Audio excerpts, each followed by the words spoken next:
Welcome to Unbroken the podcast. I'm Savannah Levins. I started this podcast because in my life experience and working as a news reporter, I found everyone's been knocked down or blindsided or had their world seemingly turned upside down at some point. And for many people, it's cathartic to talk about their experiences out loud. And likewise, it can be therapeutic to hear other people's stories and know that there is light at the end of all darkness. If you have a story you'd like to share on the podcast, I'd love to hear from you. Just email unbrokenthepodcast@gmail.com. And please rate, review, and subscribe. Today on the podcast, we have Kelly, who's gone through a lot trying to pinpoint her mental health struggles, and when she finally got an answer, dealing with and accepting that was its own hurdle. She's got a great message for anyone who's struggling, and I'm so glad we're opening up the conversation about mental health on this podcast. Here's Kelly. All right, today on the podcast, I have Kelly, and Kelly, we've met a couple times. I met you through your wonderful wife, who I worked with back in Colombia for about a year and a half. But we don't know each other too well, and I don't know this part of your story, and I'm really glad you're coming in to share it, because it has to do with mental health, which is so important, but for whatever reason, variety of reasons, people sometimes have a hard time talking about it, and there's a bit of a stigma around it. So I appreciate you coming in, and I'm glad that you felt brave enough to chat with me. Let's get right into it, and kind of tell me when things started to feel wrong to you. When did you start feeling like something's not right? Sure. So I experienced a series of traumas over the past 5 years, and really through those experiences and watching myself cope with them, I learned that there was definitely something going on. So I wasn't immediately diagnosed with borderline personality disorder. I was diagnosed with a series of different this and that. Mm-hmm. And borderline is a very new diagnosis to me. Mm-hmm. And it was such a big relief to know what was actually going on. And it is often misdiagnosed. So I was diagnosed with major depressive disorder, anxiety disorder, generalized anxiety, panic disorder, et cetera, et cetera.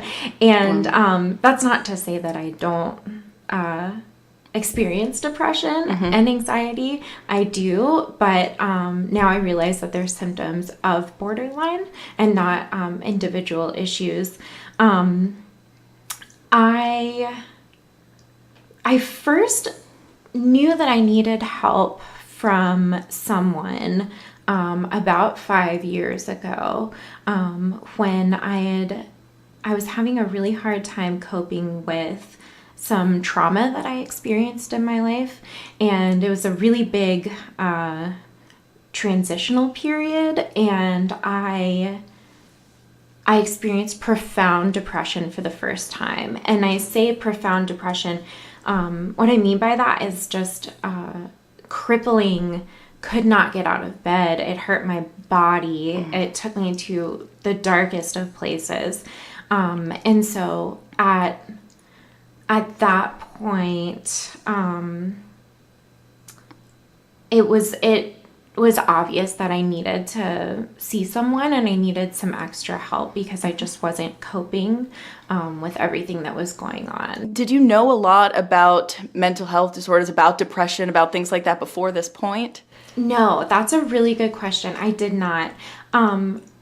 When I look back on my childhood and adolescence, I realize that I've been dealing with depression for a very long time, as long as I can remember, in fact. And I didn't know anything about it. It's not something that I grew up hearing about or anything like that. It's something that I learned about, like I said, around 5 years ago. My wife is the child of a doctor, and they sort of helped me out when I was having such a hard time, helped me first find a psychiatrist, and that was the transition for me into the world of mental health. Yeah. There might be some people listening who maybe have some symptoms and they think that it's just their normal, Did you feel like for a long time, like, well, I'm just sad, this is my normal? Is that how you felt before you started realizing that this was serious? Definitely. It's funny. I read one time about, it was in Drew Barrymore's book, actually. Love her. She talked about how her neighbor had a cockatoo, so a large bird, and would walk around with a cockatoo on her shoulder, and how she just became accustomed to interacting with this woman like there wasn't a big bird on her shoulder. And she said, it's really amazing what you can adjust to. And so I really think of that little anecdote when I talk about my mental health, because I had just adjusted to it and I didn't know that it wasn't normal the way that I was feeling, and the thoughts that I had. I thought everybody thought about those things, and I thought that everyone had these little quirks. I didn't realize that it was, I had some pretty abnormal behaviors, pretty destructive behaviors, and even some of which were pointed out to me, I didn't even realize myself. Yeah. That's a great metaphor. The bird, they're and even the people around you interacting with you might not have at first realized something was wrong because you've adapted so much. When you finally got help and when things started to get names, like depression and things like that, was it a relief or was it scary or a little bit of both?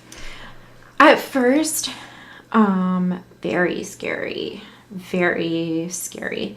I think admitting that you have a problem or admitting that there might be something wrong with you is so hard.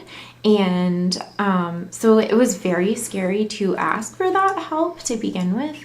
And I also didn't find the right therapist right away, which is very common but can be very frustrating.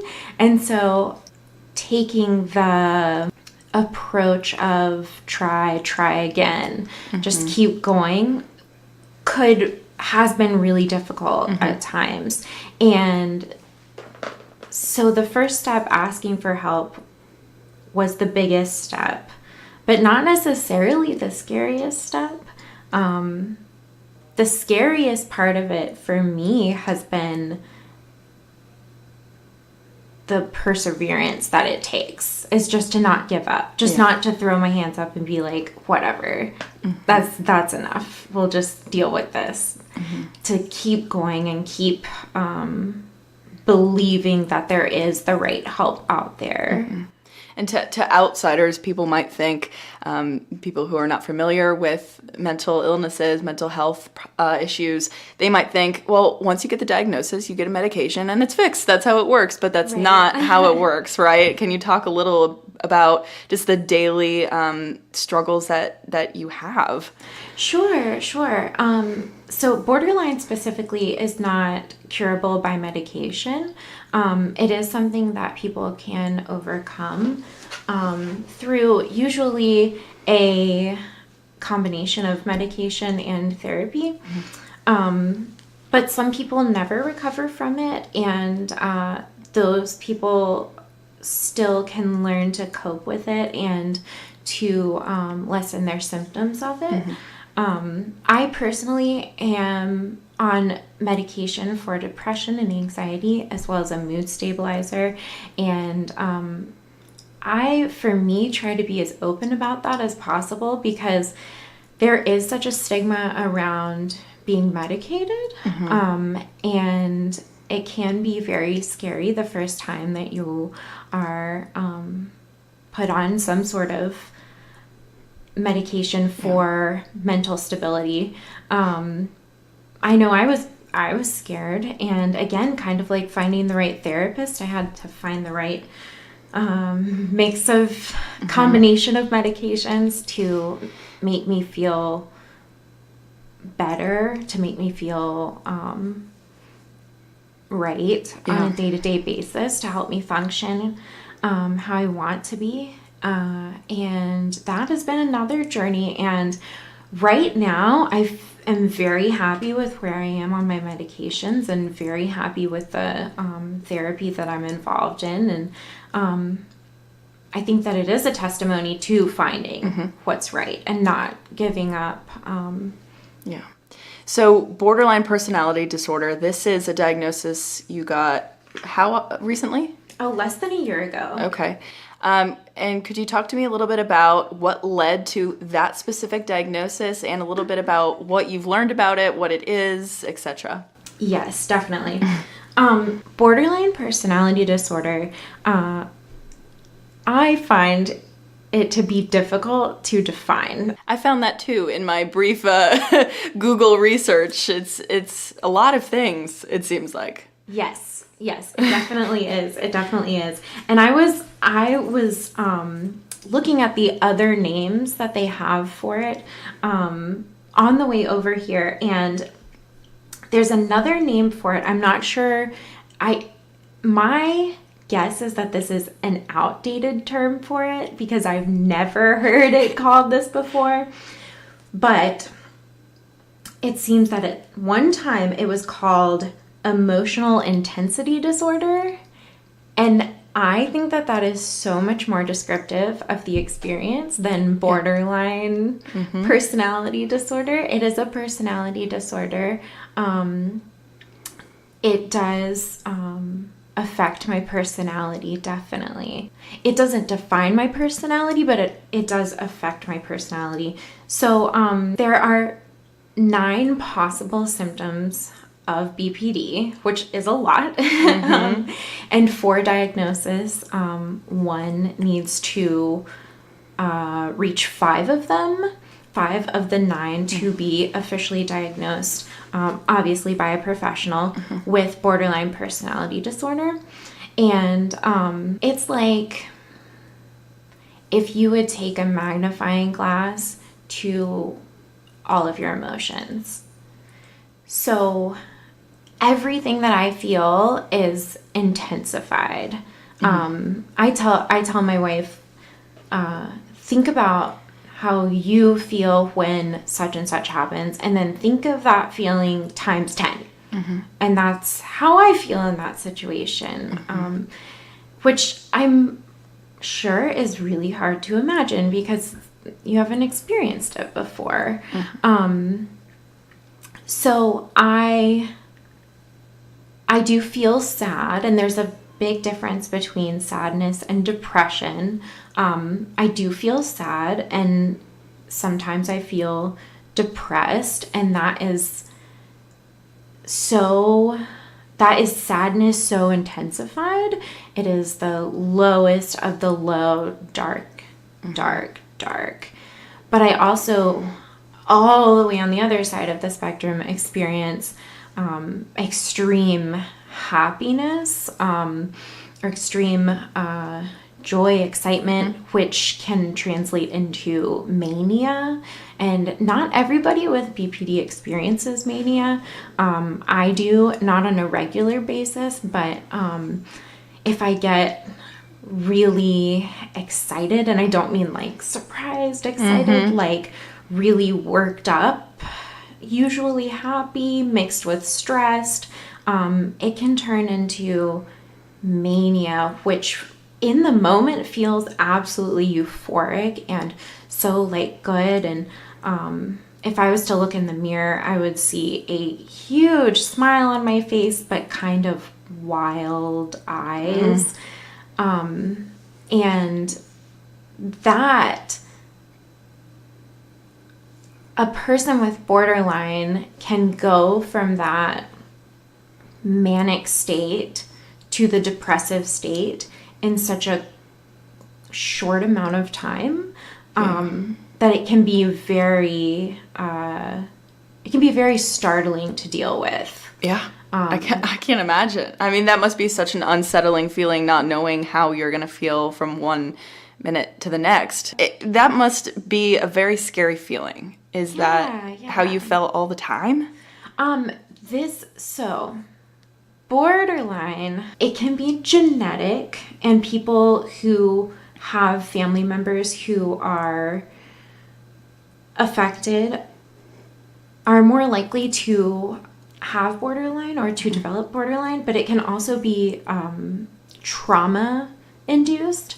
And I lost my dad 3.5 years ago, and I had the traits for borderline already, but it's my belief that that trauma really triggered it and sent it into overdrive. And actually, today would have been my dad's 60th birthday. Oh, happy birthday to your dad. I'm so sorry for your loss, but that's, wow. I appreciate that, but today's a really special day, and I'm really happy to be talking with you on his birthday. That's really special. That is really special. That's really great. And I'm sure, I don't know him, but I'm sure he would be proud of you being open about this. And let me ask you, because there might be people listening who are relating to maybe a little bit about what you're saying and having some introspective moments like, do I need to get help? For people who are maybe anxious or worried or afraid to get help, what would you say? Or to ask for help even, because that can be the scariest first step. My first instinct is to be like, just do it. Yeah. You're going to feel so much better. But that's not very reassuring, and that probably wouldn't help me. I would like to share my experience with them and let them know what a big difference the right help can make, and how once you enter the world of mental health, it's just gets easier and easier. And also that every mental health care professional that I've ever met is very kind and warm and wants to help and is passionate about what they do. And just that anyone that you may encounter is going to be there for you. It sounds like, based on what you told me, one of the best things you did was listen to the people around you that loved you. Would you suggest that as well? Was that hard for you to do? And, I imagine when you're going through something, it's hard for the people who love you. And I don't know if they had asked you to get help and if you were receptive to that, but how did that play a factor, the people around you? Yeah, that played a really big factor. It has been a big help to hear from my family members and my mom and my wife in particular, hearing about their experience interacting with me. Part of borderline can be an unstable sense of self, and I do experience that. My wife had more experience with mental health professionals than I did, and so I've always kind of taken her lead, and she was very reassuring to me that finding help would be good, and to keep pushing on that journey even when it was hard. But my wife Lanier was the first person to ever say, hey, have you thought about borderline personality? Here's what it is. Do you think we should ask your doctors about it? And that conversation led to me asking my doctors about it, and then eventually led to a diagnosis. And so that's played a huge part in it. I feel like I'm on a team toward wellness that includes my support people. Yeah, that's awesome. My doctors, my therapists, and I feel like I have a really good group of people in my corner now, who have helped me a lot. It's really, community is a big part of it for me. I've found other people with BPD, finding other artists who make art about mental health. It's all been very influential for me. Definitely. So this diagnosis, it sounds like it kind of clicked like, oh, this is me. Yes, this makes sense. Before that, did you feel like when you got all these other diagnoses, that's not a word, diagnoses, did you feel like that's okay, but that's not exactly right? That doesn't feel like everything. Did you feel that way? Yeah. I've always had this feeling in the back of my mind that we hadn't quite hit the nail on the head. Yeah. I mean, I have progressively felt better and better in trying to find exactly what I needed. So I wouldn't say that any of the misdiagnoses, diagnoses, is that what we landed on? I don't know what we landed on there, but we know what you're saying. Yeah. I wouldn't say any of them were harmful in any way. And a lot of it was exactly right. It was just part of a bigger picture as well. And so there weren't any backslides because of them. It all still pushed me forward. But when I got the BPD diagnosis, it was like, yes, Yeah. that is me. This is correct. It just clicked. Yeah. And now you're ready to move forward and try to cope and live your life. Yeah. Yeah. The last question I'll ask, I know this is not easy for you to talk about, and I want to know why you agreed to come in on this podcast and talk about it. I feel like it's important, two sides of the coin. I feel like it's important to talk about mental health, because mental health issues kill people every day. It is something that people live with silently a lot of the time, and it is something that our society still isn't very open about because of the stigma. And when I first started talking about my mental health issues, people just came out of the woodwork saying, oh, wow, I have that too, or that bothers me too. And I've just been so amazed how many people who were already in my life were living with mental health issues or mental illness. And so I think that it's important to talk about mental health because it can literally save people's lives. Yeah. To speak up about it and to let people know that they're not alone. And community has been such a big part of it for me. And so if I can contribute to the community in even a very small way, I really think that that's important. And then I wanted to talk specifically about borderline personality disorder because there is so little information out there on it. I went to the library near my house, and it's a public library. It's not a bad library or anything. It's a run-of-the-mill library. And I went up to the desk and I said basically, hey, I want to check out every book you have on borderline personality disorder. And in the entire library, they had one book. Wow. Yes. And it was for loved ones of people who have borderline. And so for me specifically, there was nothing. You're expecting probably to walk out with a wagon full of books and yeah. hand you a chapter book about how to do, that's crazy to me. Me too. And so that experience kind of fired me up. That experience kind of showed me how little information there is in a library where we go for information. And in talking to people, there's just so little general knowledge that the average person has on borderline. Some people have never heard of it before, or they have heard of it, but they have all these other ideas about what it is.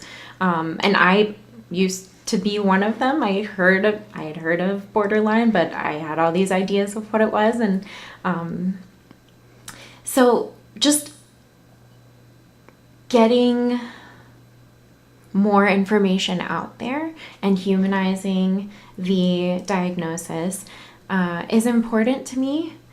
And just like I said with getting mental health information out there, I truly believe that if we can start more conversations about borderline, that we can save more lives of people who are living with borderline. Up to 10% of people with borderline will die by suicide. Up to 10%. Wow. And we really don't know that much about it. And access to care for people with borderline can be incredibly scarce, or very hard to find, or very hard to pay for.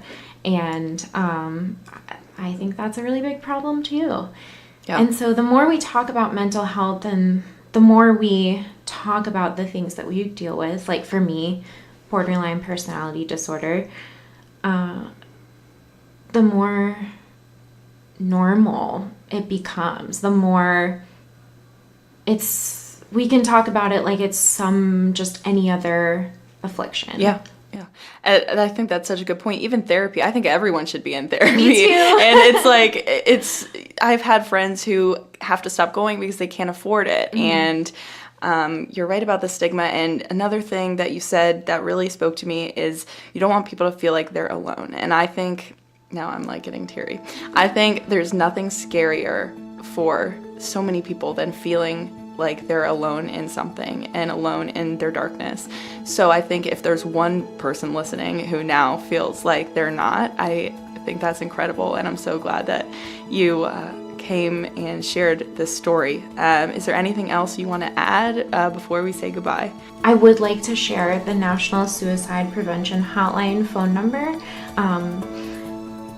This is a hotline that anyone who is having a hard time and needs someone to talk to can call 24/7, 365 days a year. And the number is 1-800-273-8255. Thank you so much. And I'm so glad. My heart is so warm knowing you're here on your dad's birthday too. I think that makes this extra special for me too. And I'm very thankful. Thank you. Thank you so much for being here. And thank you, listeners, for listening to Unbroken, the podcast. We'll see you next time.